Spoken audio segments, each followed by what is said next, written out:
Jeg hedder Christina, og jeg vil gerne fortælle min lille historie om det at vokse op i en voldsramt familie. Jeg er vokset op i en familie med en voldelig far, og når han blev vred, blev han også meget aggressiv. Han kunne godt finde på at slå, og han råbte også ofte af os og kaldte os grimme ting.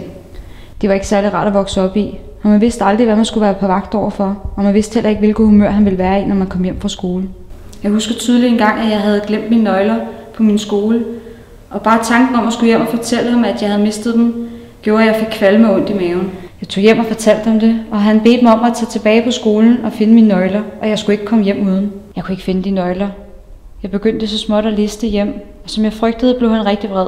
Han råbte af mig og slog. Han kaldte mig uduelig og grim. De her episoder var der rigtig mange af, og til sidst begyndte jeg at tro på ham. Men det, der ændrede mit liv, det var, at der en dag kom en lærer over og spurgte, om jeg var okay. Det var rigtig svært at få det sagt, men jeg vidste, det var vigtigt at få det sagt, hvis jeg skulle få stoppet min far. Hun lyttede til mig og tog mig ind. Det, der så har gjort, at jeg har fået et godt liv i dag, er, at jeg fik det, der var svært fortalt, og at der var en, der lyttede.